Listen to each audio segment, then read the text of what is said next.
دلوقتي انا داخل اتحدى اي حد زملكاوي، اي حد من جمهور نادي الزمالك يدخل يفهمنا يعني ايه كلمه انتماء. يعني ايه كلمه انتماء؟ يمكن احنا جمهور النادي الاهلي مش مستوعب الكلمه او مش فاهم يعني ايه كلمه انتماء. انتوا تفهمونا بقى.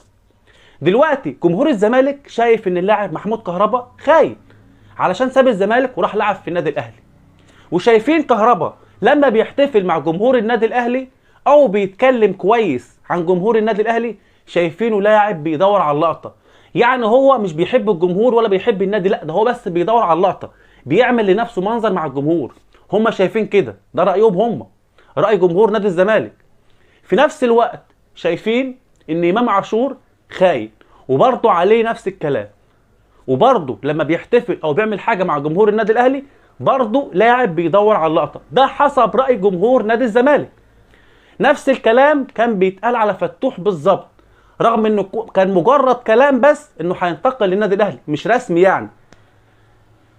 المهم، قناه نادي الزمالك الرسميه استضافت اللاعب شريف اشرف.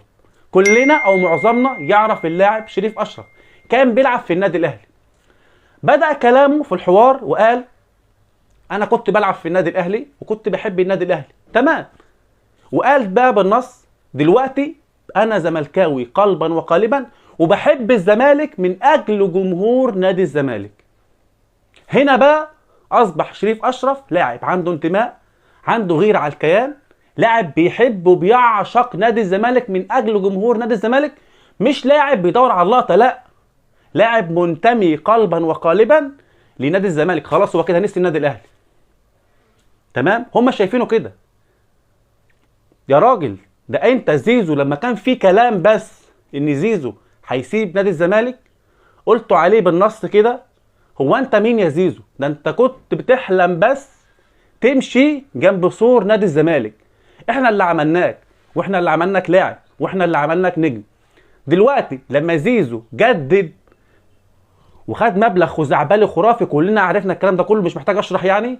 اصبح ان زيزو اسطوره، لاعب بيعشق الكيان، افضل لاعب في الزمالك، افضل لاعب في مصر كلها. كل ده علشان جدد بالمبلغ اللي هو عاوزه، يا اما كان يمشي. اصبح لاعب عنده انتماء. دلوقتي انا محتاج اي حد من جمهور الزمالك يعني يدخل يفهمنا يعني كلمه انتماء بتتقاس ازاي. يعني شريف اشرف لما اتكلم كويس عن جمهور نادي الزمالك واتكلم كويس عن نادي الزمالك اصبح لاعب عنده انتماء، مع انه انتقل من النادي الاهلي للزمالك. يعني ساب الاهلي وراح الزمالك، اتكلم عن الزمالك كويس وعن جمهور الزمالك كويس، اصبح لاعب كويس وعنده انتماء. والمفروض ان فتوح وامام عاشور وكهربا يتعلموا من شريف اشرف يعني ايه انتماء. بالنص كده جمهور الزمالك بيطالب فتوح وامام عاشور وكهربا انهم يتعلموا كلمه انتماء من شريف اشرف. هنا بقى مش شايفينه لاعب بيدور على اللقطه، لا، شايفينه لاعب عنده انتماء، عنده غيره على الكيان، عنده حب للنادي، مش شايفينه لاعب بيدور على اللقطه تماما. دلوقتي انا محتاج راي اي حد من جمهور الزمالك يعني ايه كلمه انتماء. هو بالمزاج مثلا؟ هو الموضوع بالمزاج؟ يعني شريف اشرف يتكلم حلو عن الزمالك وعن جمهور الزمالك اصبح لاعب عنده انتماء وعنده غيره على الكيان.